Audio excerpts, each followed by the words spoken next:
Okay, we are live with Migrant Women Reality Watch number 26. My name is Adriana. I'm from the European Network of Migrant Women. And today I have with me Esohe. She is from the member organization of ours called IROKO Onlus in Italy. But before we start, I just want to give our audience a little bit of information.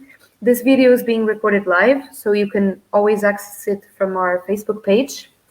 But if you are not tuning in now, we also have a YouTube channel where we upload all of our videos and the interviews that we have here today.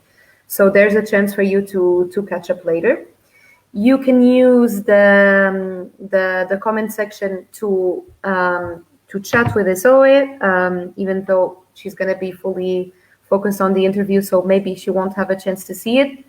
But I will do my best at the end when we have a little time, if we have a little time, to address any questions that you might have. During the conversation, I'm also going to leave here some resources depending on the things that we mention. And I will also leave the social media handles for IROKO so that you can learn more about IROKO's work and also about Esohe herself. So yes, welcome Esohe. Thank you for being here today with us. And thank you very much. Thank you for having me. It's lovely to be with you.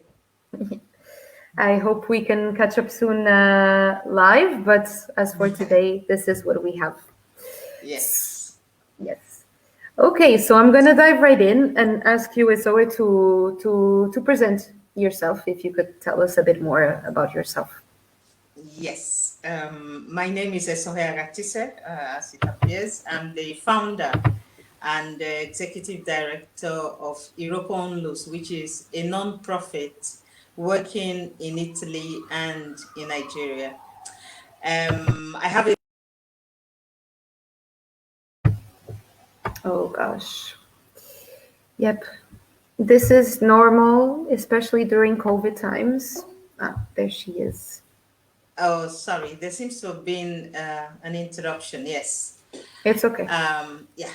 And I live in the UK, partly in the UK and Italy, following up on my work on trafficking. I'm a UN expert on trafficking, and I've been doing this work for more than 23 years, going on 25 years, more actually, because my organization is 23 years old, and I was already working in the field before setting up the organization in 1998. So yes, that's a little bit about. Thank you so much. If the audience wants to learn more about Esohe, she is being quite modest right now, but the internet is actually full of information about Esohe, so please feel welcome and free to do so. You mentioned IROKO, so I wanted to ask you, for the audience as well, how did you bring IROKO to life? How did that idea form in your head? I came to Italy very many years ago to do a postgraduate course in international economic law, which also led to my working, going on to do my doctorate. In the process of doing that, that was at the very beginning when we had a lot of Nigerian women being trafficked into the sex trade in Italy. And I came into contact through the police that wanted me to interpret, I was asked to interpret between a Nigerian woman because there was a case in court. And subsequently, I got to know more about the problem of trafficking of Nigerian women into Italy. While I was doing my postgraduate course, I started working also with the municipal council in Turin in Italy. And it was that moment in which there were lots of issues with regards to Nigerian women who were trafficked into the sex trade in Italy. To be honest, at the beginning, I didn't want to know. I have to be really honest about that, because when you said at that time, this was in the 1990s, so quite a while ago, if you said, oh, I'm Nigerian, you had that kind of strange look as if we were all, there was that stereotype here in Italy of Nigerian women in the sex trade, unhappily. But with time, through the municipal council, I came into contact with many of the women, listening to their stories, listening to what brought them in. I realized that they were victims of a system that was heavily loaded against them, and they didn't have a voice. They were stigmatized, heavily stigmatized, both back in Nigeria and also here in Italy and in other parts of Europe. And we needed to do something. So working with the municipal council, seeing some of the issues that were being raised, you know, cultural questions that Italy was a country at the time of new immigration. So a lot of things they didn't really know how to handle it, although Italy was also that country that was one of the first to give a comprehensive response to the problem. So all of this led to my decision to set up an organization that would address a lot of the issues relating to Nigerian women who were victims of trafficking. Also because of the specific and really a kind of exclusive, I don't know how else to put it. They had a situation where they were the only ones who had a psychological hold on them through the rights, the Juju rights they had to undergo. And so they didn't need any kind of physical control, which was quite different from East European women who were also being trafficked into Italy at the time, because my organization also handles issues of other nationalities, not just Nigerians, but Nigerian women make up the largest majority of the women that we provide support to. And so there were lots of issues that had to be addressed. And then I then said to myself, why don't you begin to do something about this? And of course, the women, word of mouth, speaking to other women, they were referring people to me. They needed support in translating documents. They needed support in going to the police. They needed support in responding to questions. They couldn't speak the language.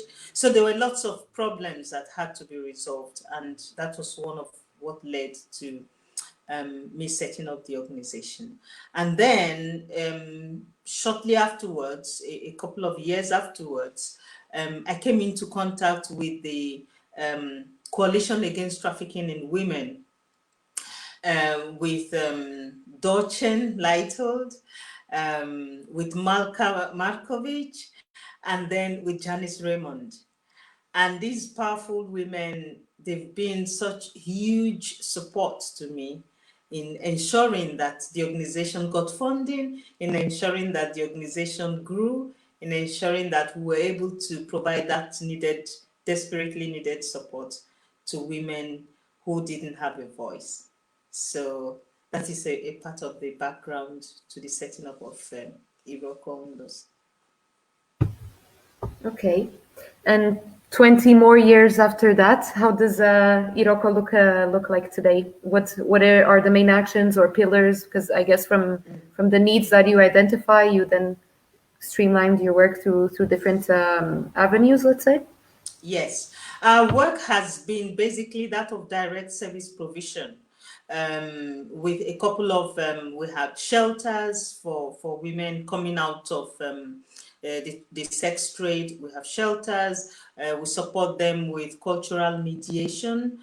We support them with translation, all of the services that they needed when they go out there to meet with government agencies or in other lines. And then we've also been doing advocacy work, both at national level and international level. We form part of several networks nationally in Italy and internationally. Nationally, you have the Piedmont and the network of organizations providing direct services to victims and survivors of the sex trade and of other types of sex trafficking. Then we're also members, of course, of the European Network of Migrant Women. We're also members of the Coalition Against Trafficking in Women and the Coalition for the Abolition of Prostitution, as well as the Brussels Call. We've been working in different areas. We set up an office also in Nigeria to deal with the question of sex trafficking, from Nigeria being one of the main countries of origin for victims and survivors of sex trafficking in Europe. And we've participated in training. We've carried out training, both of government agencies, law enforcement agencies in Italy and in other parts of Europe. We've testified in different parts, in different parliaments in Europe, about sex trafficking, and also at the European Parliament to testify about trafficking and to push for policies and laws that will provide stronger support to survivors of sex trafficking, and also ensure that perpetrators are caught and punished for what they are doing to women, girls, and other people. Yes. We are participating in a project together with many other abolitionist organizations, the Coalesce project, which we have posted on our social media. Yes. And one of the let's say activities that we have undergone on the project is the writing of the Mind the Gap report. And in there, your organization has addressed let's say a state of the art regarding victims of sex trafficking. So I will be putting the report that you have made with the organizations here for the readers to read.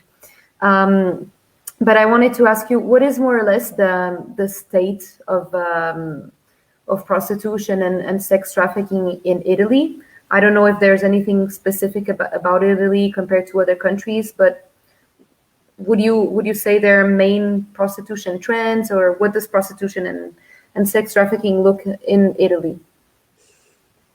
Well, as I said before, Italy is one of the main countries of destination of sex trafficking victims and survivors.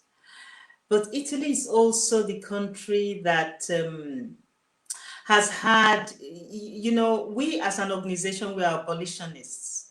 For those who don't know, the abolitionist policy, which is now known as the Nordic model, advocates for the narrative about prostitution to be reversed, so that those who actually have the choice, the buyers, becomes the ones who pay and who are stigmatized, not the women, because the greater majority of those in prostitution are women, not the women in prostitution. Now, Italy has had a law on prostitution since 1958, which abolished the brothels in Italy, and which decriminalized women in prostitution. It's known as the Merlin Law because Lina Merlin was the female senator, the first female senator who fought strongly to have that law to decriminalize women in prostitution, because the greater majority, as I said before, were women, and lots of them wrote letters to her explaining what they were going through in prostitution and why it was so necessary to abolish that, to decriminalize women in prostitution. They were being punished for an activity that in reality they had no choice in, because it's the buyers who have the choice. With the economic power that they have, the money in hand, they make the choice to buy women in prostitution. Women in prostitution are usually put in there. They end up there due to different reasons: poverty, being groomed, having no options, no alternatives. There are lots of reasons why women end up in prostitution. And so the situation in Italy has been that they were, in a certain sense, the precursors of what became the Nordic model, because that law already decriminalized women. The difference between that law and the Nordic model is that it didn't take it a step forward to criminalize the buyers, because they are the ones who have the choice, and also to put in resources so that those in prostitution can exit if they want. So that is the only difference. And right now we are working with an Italian senator, a female senator, Senator Alessandra Maiorino, who's a very strong person and a convinced and, really strong abolitionist, to bring the Nordic model to Italy. We're looking at France as, next door neighbor, very strong, powerful abolitionist law, and we are hoping that in a short while we will be able to achieve the same results. So right now we have that. Then it's also important to state that Italy is the first country that also created a very comprehensive system to support victims and survivors of sex trafficking. Although at certain moments that law, the now famous Article 18 of the Immigration Law of 1998, which provides the basis for organizations like mine to provide support and services to survivors and victims of trafficking. So with that law, those who come out of the sex trade are able to obtain legal residence and to remain in Italy without being repatriated, as was the case before the law was passed. So that is the general situation right now. With this, I'm not saying that it's all roses here. I mean, sometimes there are lots of challenges, of course. The challenges of finding jobs for the women, the question of racism that they face, the question of stigma, because they are still stigmatized, even though they are victims of a system, they are still stigmatized.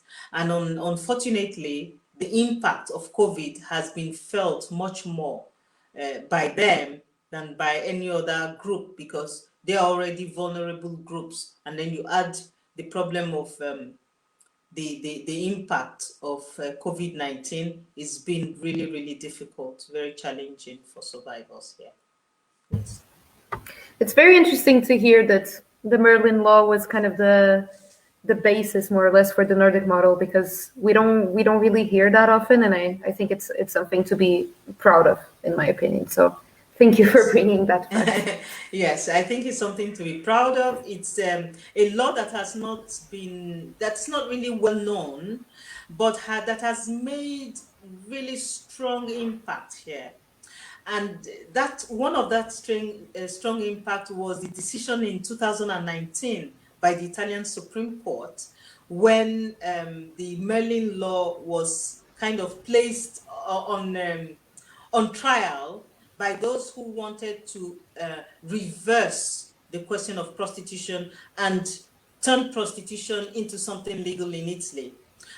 The Italian Supreme Court held that prostitution can never be considered a job because it is against human dignity. It's something that reduces the dignity of the woman or of whoever is in the sex trade, the person who is prostituted. And so it should not be considered as a business activity that can be, from which one can say that the state will get taxes or stuff like that. So it was a very, very powerful decision. We have a copy of it in the English language and also in Italian on our website. And anybody who is interested in reading more about that decision is welcome to look it up on our website. So that was a really, really huge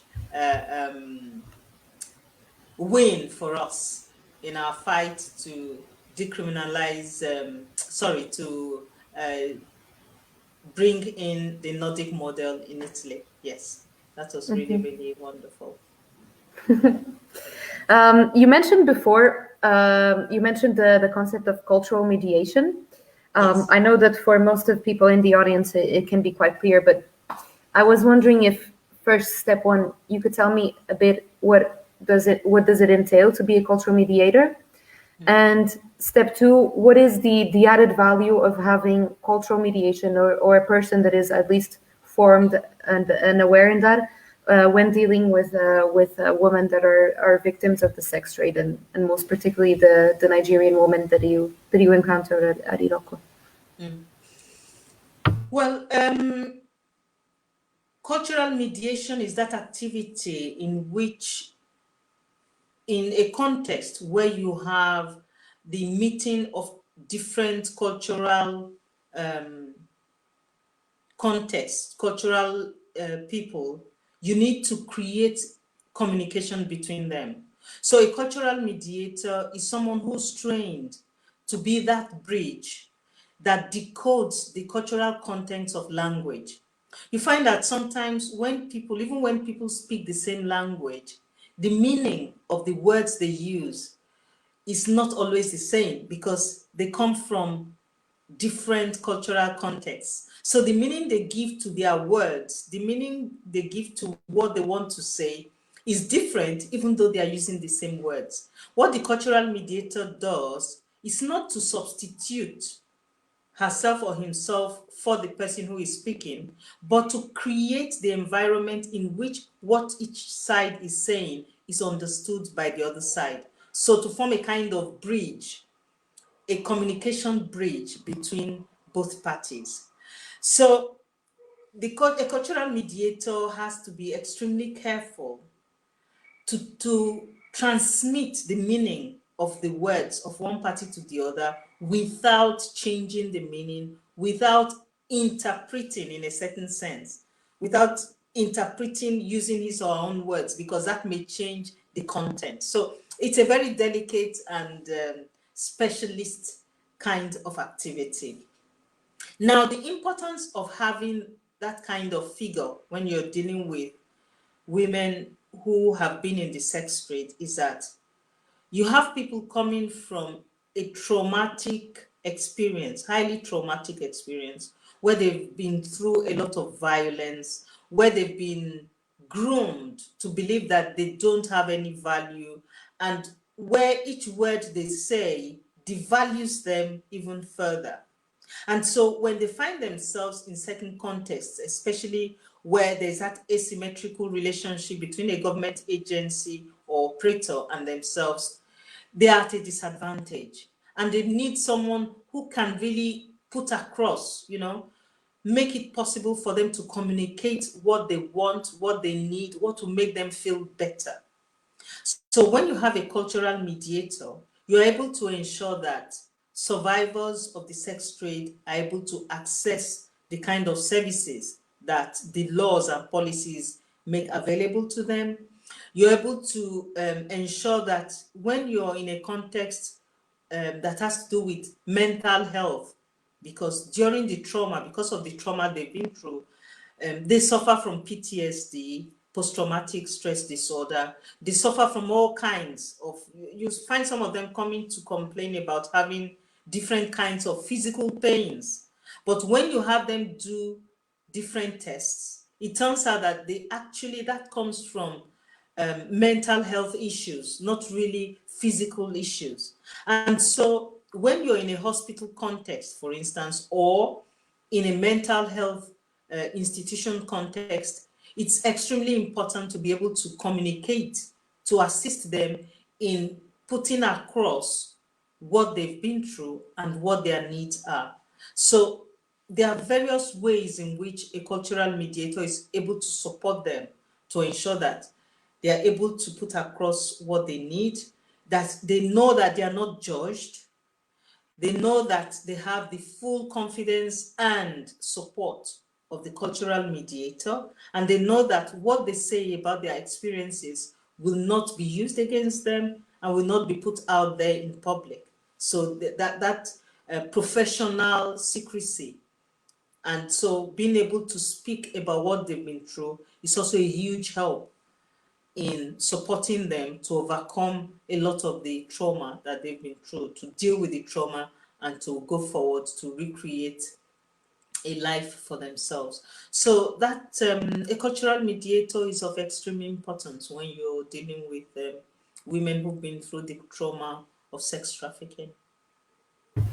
And would you say from your extensive experience that the presence of a cultural mediator is something that is lacking at a governmental level, for example, or at civil society or NGO level? Do you think this is something that is not very well, I don't want to say institutionalized, but set?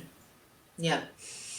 A country like Italy is one of the first in Europe to understand the importance of cultural mediators and has been using cultural mediators widely for very many years. There are many courses to train them and lots of things going on. But as you rightly say, unfortunately, that profession, that figure has not been institutionalized and recognized as it should be.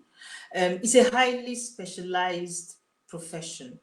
It is needed. Everywhere you go, you find that the presence of a cultural mediator is essential, is needed, and yet at government level, it's still being treated as a kind of added on service and has not been brought into the mainstream of government institutions where, and so you find that a lot of cultural mediators are,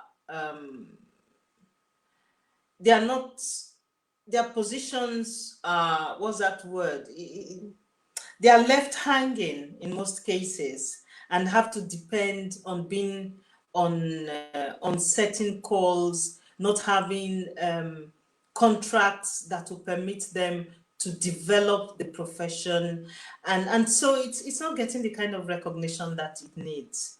It's still an extremely uncertain kind of position to be in here, at least in Italy. I find that in other countries, there's not that much knowledge as such. In a few countries, they're just beginning to recognize the importance and use cultural mediators. I know that at European level, the new national referral mechanism handbook will be coming out soon, and I collaborated as an advisor on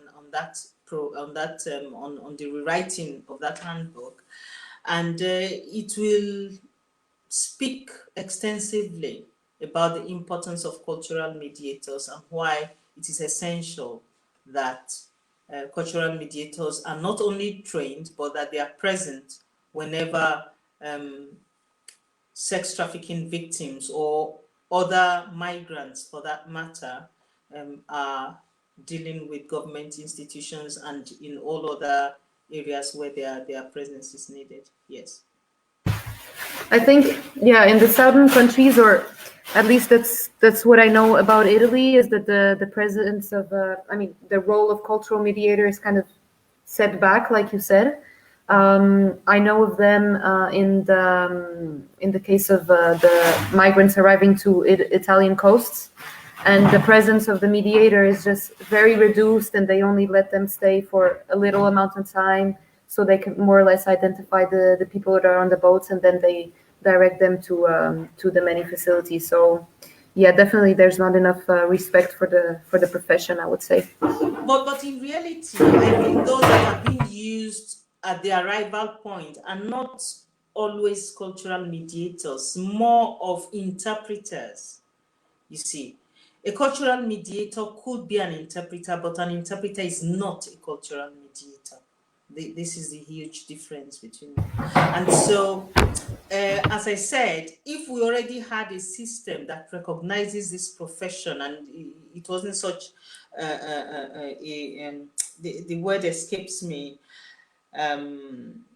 if it had been recognized as it should be, then on the arrival, at the point of arrival of those migrants coming off the boat into Europe, trained cultural mediators should be there and should be ones that should be receiving them. But unfortunately, that is not always the case. So there's a need for this to change at European level. Yes. And yourself as a cultural mediator, you mentioned Juju before. Could you just tell our audience more or less, in the case of certain African women, not all of them, what is the rule? What is the role that Juju plays in their support and in their identification as victims? Juju does not play any role in the question of support or identification. It's that the traffickers use those cultural, practices to keep the women under control. So before they leave, what they do is, and this is something that started right at the beginning, especially with Nigerian women, is something that's almost specific and to Nigerian and some African women who have been trafficked into Europe by Nigerian traffickers, where they are made to, they take parts of their body, hair, their nails, intimate clothing, and they are made to swear in front of a kind of shrine to obey their traffickers, because their belief is if they do not obey and do everything that they are told, and they have undergone that kind of practice, then something bad is going to happen to them or to members of their family. So what happens is that they carry that kind of belief in their heads, and it was something that was really well known to the Italian police, that Nigerian victims of trafficking didn't need any kind of physical control because they carried it in their heads. They believed that something terrible would happen to them if they did not obey to the letter what happened to them. So with respect to that specific action, something really important happened a few years ago. And that was in 2000 and, was it 2018 or 2019? I can't remember now, where the new Oba of Benin, that is the king of the ancient kingdom of Benin, emitted an edict that removed that curse, what the women believed to be a curse against them, and declared that anyone who had gone through that kind of practice should consider herself freed from it by that edict, that it would not have any effect and they should not have any fear. And on the contrary, anyone who made them to undergo that kind of practice would be the one that would be negatively impacted by those traditional rites, because these were practices that play on the ignorance of the women about traditional rights and were being used in the wrong way to imprison them psychologically and to exploit them. So it had quite a huge impact, and a lot of women were released by their traffickers. But again, unhappily, because lots of programs were not put in place to provide needed support to those women who were able to escape through that edict from their traffickers. Some of them were forced to go back because they had nowhere else to go. Yeah, and if you don't have, I mean, here in the West, if you don't have that specific knowledge, then they won't even get accompanied in the right way, at least in a mental health kind of way. Yeah, yes. It's very important. And we should remember that a lot of them, when you speak about mental health, even when you just say, okay, let's go to a psychologist, speaking of mental health is viewed negatively. It carries a lot of stigma in itself everywhere in the world. We see what's happening with sports people now, that they are now coming out for the first time to speak about what they go through, their mental health issues.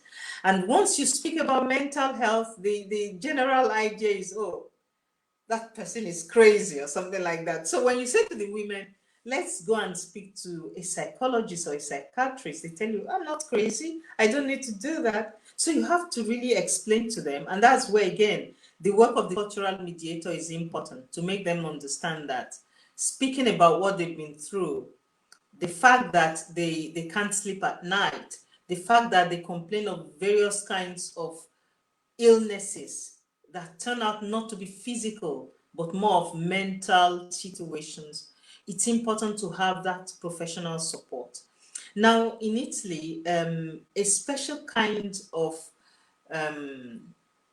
mental health clinic was set up. This was as far back as 1996, where an Italian psychiatrist, Professor Roberto Beneduce, set up the France Fanon mental health services for migrants and especially for survivors of sex trafficking. Now, the special thing about that clinic was that it used cross-cultural mediation as a basis. So you didn't have women being treated using Western methods, but going back to also understand what their cultural background was, how mental health was addressed in their tradition, in their home countries, and using that as a way to address mental health issues with them. And this made quite a lot of difference in ensuring that a lot of the women who came to that service were able to overcome much of the trauma that they had been through. So that was really important. Thank you, Esohe, for all these elements. We have time for one last question, so I'm going to address the question that was in the chat, and then I'll leave you alone. I'm pleased to be with you, so it's not a problem at all. Likewise. I don't know if you heard, but here in Belgium, there surfaced the news yesterday that the city of Ostend is a coastal city, is going to open a mega brothel in which different services are going to be offered.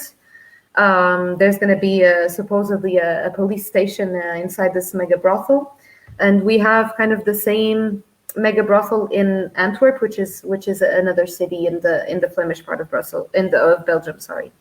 So this person in the audience would like to learn your opinion on this phenomenon, on the popularization of mega brothels in Europe, if you have any insight on that. Yes. It is extremely sad that is happening. It is most unfortunate that is happening. It is most unfortunate because, again, there is this complete, in my view, complete lack of attention to women and to the protection of women's rights. Now, we speak about trafficking, sex trafficking, as the third largest criminal activity worldwide. And we talk about addressing sex trafficking, we want to stop it, at the same time, we are talking about opening brothels where we know that that is one of the bases, that is one of the causes, that is one of the systems that attracts trafficked women into the sex trade. Because one thing we should understand is that when the economic and social conditions of women, and I keep saying women and girls because they form more than 80% of those in the sex trade who are groomed and who are pushed into the sex trade by the patriarchal system that we all live in worldwide. Okay. Now, when you talk about legalizing prostitution and opening brothels, you're creating a system that needs to have women and girls to fill up those brothels. Now, when the economic and social conditions of women improves, you would hardly see them falling into the sex trade because they have alternatives.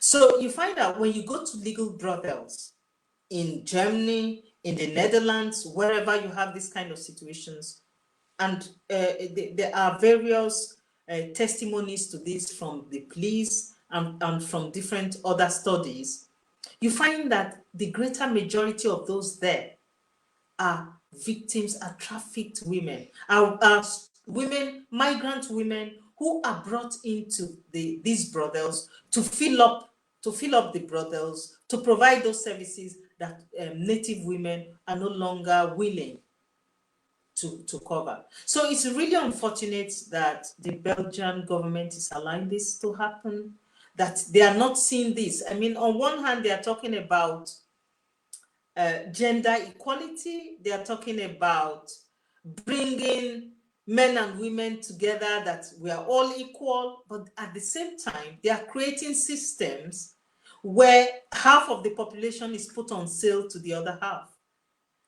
So the question of selling, this is not about sex. This is not about rights. This is not about empowerment, because these are some of the things, the words that they used to say, oh, women in prostitution are being empowered. No, how can you empower someone who does not have any rights? It's an economic fact that if I go into a shop to buy something, with the money I have in hand, I'm the one who determines what I want to buy. It's not the shop owner that tells me what I want to buy. It's the same thing in the sex trade. So how can you say the sex trade empowers women when they cannot choose what is done to them? And when they talk about what is done to them, it's some of the most degrading things on earth. So how can someone consent to being degraded? They are there because they don't have alternatives. The greater majority of them end up in the sex trade because they don't have alternatives, because there's no other thing they can do, or because they've been groomed. And a lot of them start out in that trade as children. And there are lots of studies to this effect. So instead of ensuring that women can attain adequate jobs to pay their bills, to live a dignified life, instead of creating policies and laws to ensure that poor people can be pulled out of poverty, that education and other kinds of support to women are available, the government is, giving everything to those who have the power to buy women's bodies in prostitution. So I think it's most unfortunate. I think it's something that should be stopped. It doesn't make sense at all. It is against women's rights. It is against human rights. It is something that is really very backward and does not in any way promote gender equality in Europe. Thank you for those words, Esohe. I wanted to thank you for being with us here today, for taking the time, and for bringing such interesting aspects to the abolitionist narrative, in fact, yes. I think. And I also wanted to thank the women of non-state torture. They are here today with us, especially Jeanette, a survivor of prostitution herself, or of non-state torture herself. So thank you for being here and for listening to Esohe. I've left all the resources that you've mentioned during our talk here. But yes, everything is online. We don't learn if we don't want. So thank you very much for having me. Thank you so much. Nice. Yeah. Thank you, and I hope to see you very soon. Here too. Have a nice holiday period and see you soon. Bye-bye. You too. Take Bye. care now. Bye-bye. You too.